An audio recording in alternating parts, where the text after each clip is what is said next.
أعوذ بالله من الشيطان الرجيم يا بني إنها إن تك مثقال حبة من خردل فتكن في صخرة أو في السماوات أو في الأرض يأت بها الله إن الله لطيف خبير يا بني أقم الصلاة وأمر بالمعروف وانه عن المنكر واصبر على ما أصابك إن ذلك من عزم الأمور رب اشرح لي صدري ويسر لي أمري واحلل عقدة من لساني يفقه قولي فالحمد لله رب العالمين والصلاة والسلام على سيد الأنبياء والمرسلين وعلى آله وصحبه أجمعين ثم أما بعد السلام عليكم ورحمة الله وبركاته. I wanted to take this opportunity to share with you a couple of ayat that belong to Surah Luqman, and they belong within the passage in which Luqman radiallahu anhu is giving advice to his son. And typically at the occasion of a khutbah of Jum'ah or a short talk, we begin from the beginning of this passage and we get through the first couple of ayat and the time is up, and there's so much more beautiful advice in this passage, and in most occasions we don't get around to them, or if we do, we don't give them enough time. But there's some really beautiful pearls of wisdom that Allah Azza wa Jal chose to mention in His book, and it's very beautiful that at the beginning of each of them Allah Azza wa Jal begins the ayah by saying, Ya bunayya, my beloved son, my dear son. Bunayya ism tasghir, meaning my small son, my young boy. It's a term of endearment by the father to the son.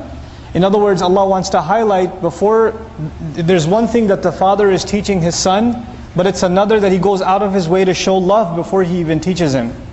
He makes sure that the son understands that the father loves him. Because a lot of times, especially for dads, it's not on autopilot. Your children don't automatically assume that you love them, especially for fathers. They know automatically mom loves me, but they don't know automatically dad loves me. Automatically they assume dad is usually angry at me.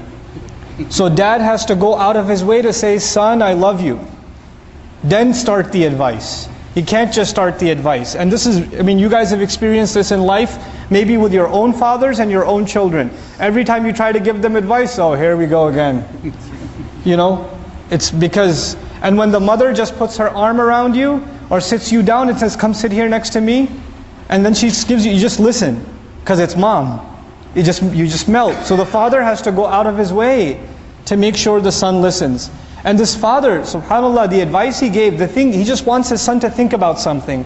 And he says, إِنَّهَا إِن تَكُ مِثْقَالَ حَبَّةٍ فِي خَرْدَلٍ. Imagine that there is a mustard seed. فَتَكُن فِي صَخْرَةٍ. It's this tiny little mustard seed, little tiny thing. And it's inside a boulder. The seed is stuck inside a boulder. And it could be any boulder. Now imagine he wants him to find that seed. He wants his son to find this little seed. So the son might ask, so where am I and by the way, sakhra is a huge rock. A rock the size of a room, a rock the size of this hall. It's a huge rock. And what are you looking for inside that rock? A little tiny seed. The first task for the son is to see, where is this rock? So his father tells him, فَتَكُنْ فِي السَّمَاوَاتِ أَوْ فِي الْأَرْضِ. It's somewhere in the universe. He tells his son, this rock can be found somewhere in the skies or the earth. It could be on this planet, it could be somewhere else, in some other galaxy far away. And now that we know how big the universe is, you know how many possibilities there are. And even if we didn't, if we just said fil ard, on the earth, how many rocks are there on the earth? And now your job is to find the seed. But if you're going to find the seed, what do you have to do with the rock? If it's inside, deep inside the rock, what do you have to do to the rock? You have to smash it, you have to break it. So what kind of power would it take to break a rock?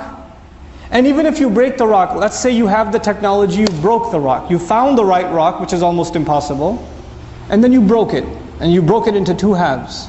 Does it guarantee that the seed will be right there in the middle? Or is it possible it's inside this half or inside that half? So you break it up into small pieces. You take this gigantic rock, this boulder, and you break it up into rocks this small. Is it guaranteed you found the seed yet? No. It could be inside any one of those small pieces. You literally have to smash the boulder into pieces that are the size of the seed. And now how many pieces do you have? Pieces that are the size of a boulder.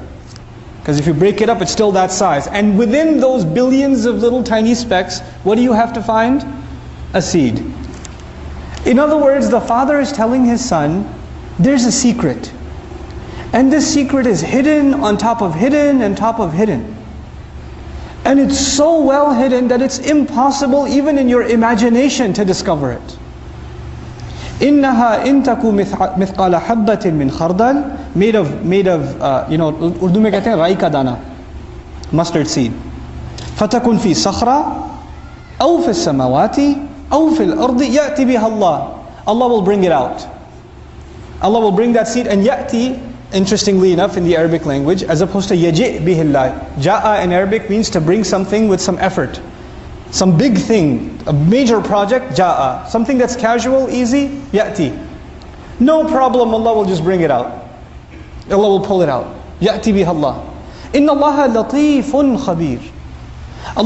The quality of Allah mentioned by the father to his son is Allah is precise, He's subtle, latif. It's a very interesting quality. Just because somebody is powerful does not mean that they are precise.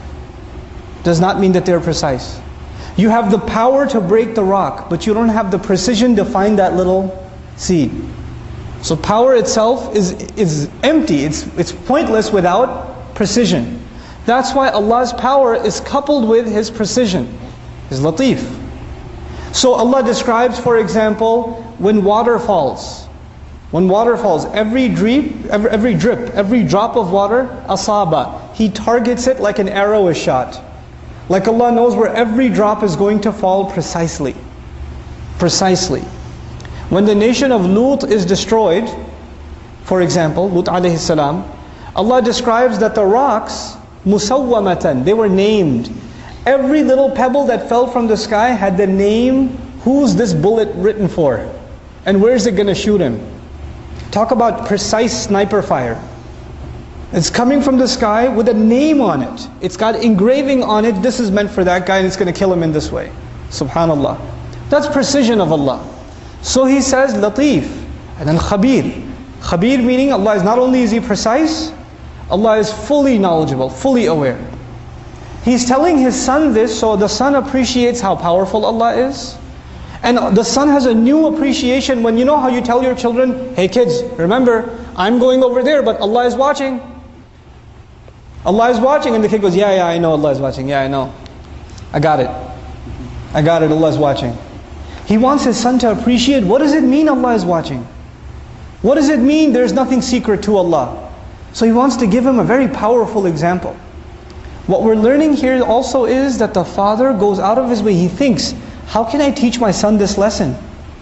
And he went out of his way to figure out, well, maybe if I teach him this way, it'll stick in his head. And Allah likes his example so much, He made it part of the Qur'an. He made it part of the Qur'an, this beautiful example. And of course, this example is inspired by the wisdom Allah had granted Luqman to begin with, radiallahu anhu. So now that you know Allah is watching, now He gives him the advice. The first ayah was about Allah, then He gives him the advice. And so He says, Ya bunayya aqimis salat. My son, pray, establish salat. And فهناك فرق بين يا بني صلي ولم يقل يا بني صلي. My son, pray. He said, Ya bunayya aqimis salat. Establish prayer. Institutionalize prayer. Establishment as an image in the Arabic language is to build something. It's to make something stand. It's as though everything else can be moved, but the pillar in the building cannot be moved. You can move the furniture, but you can't move the pillars. So in your day, everything else can move. In your day, the doctor's appointment can move. Your work schedule can move. The meeting can move. Lunch can move. Dinner can move. Salat cannot move. Salat is in its place. Son, understand this. My son, I want you to know, you have to establish salat.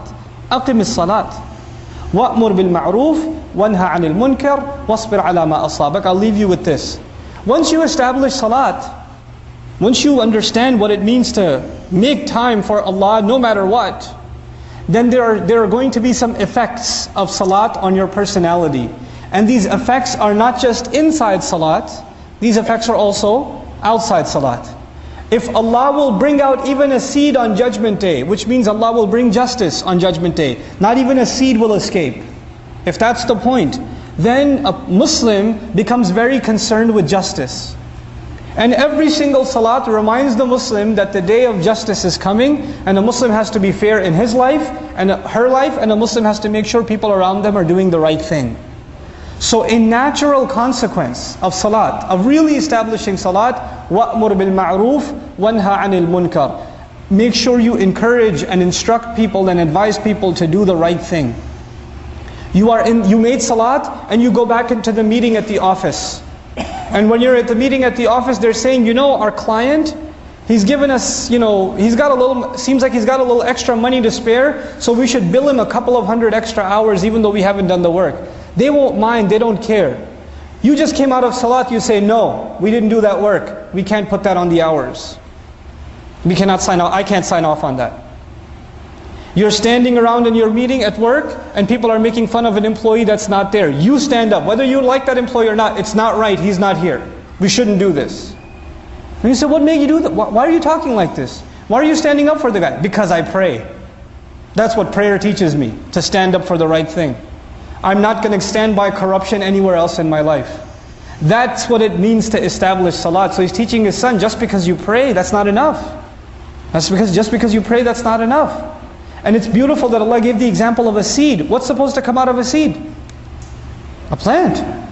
The salat is like the seed. But if the seed, you never turn it into a plant, the fruits of that seed, they never come out. And what are the fruits of that seed? أمر بالمعروف والنهي عن المنكر. فإذا لم تأمر بالمعروف ولم تنهى عن المنكر ما هذه الصلاة? What kind of salat is this? It doesn't make you enjoying good and forbid evil. What is that? وَاصْبِرْ عَلَى مَا أَصَابَكَ. And then that's the final advice in this ayah. Be patient over whatever targets you. Because when you stand up for the right thing, or you speak out against the wrong thing, in the house, at the office, in business, with business partners, with the employee, with the employer, with the coworker, with the person you're riding with in the car, when you speak out and say the right thing, they might get upset with you.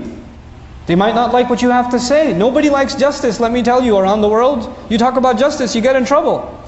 You tell your dad, I don't think that's fair, Dad. I don't know if you should have paid him his full salary. I don't know if you should have done that. Well, who are you, kid? Who are you to talk to me like that? Nobody likes to hear about justice. Nobody likes to hear about fairness. So you're going to have to be patient with the consequences of speaking out. وَاصْبِرْ عَلَى مَا أَصَابَكَ. And this is a cycle, because when your patience is tested, you will need strength. And after a few hours, you go back to Allah for salat, and you gain your strength again. And then you go back out again, and you stand up for the right thing again. And you cycle like this. He's turning his son into a leader. He's turning his son into a role model. This is what Islam is supposed to look like. This is what salat does. I'll leave you with this last bit of thought. When, for example, Shu'aib alayhi salam was complaining about the economic, irregularities of his society, they told him, his people told him, does your salat prevent you? As-salatuka tanha? Your salat prevents you from doing, your salat commands you, ta'muru? Your salat prevents or commands you to tell us what to do? Just go pray, man. Go pray in the masjid. Why you bother us in our business? But Shu'aib alayhi salam understands, salat means that you learn the importance of justice. You learn the importance of justice on the Day of Judgment, which means you make sure that you become a source of justice even in this world. May Allah Azza wa Jal help us understand the implications of our salawat. All this salat we're making in Ramadan, let's turn those seeds into plants. Let's establish some justice in our homes, in our workplaces, in our businesses. Barakallahu li wa lakum. Wassalamu alaikum wa rahmatullahi wa barakatuh.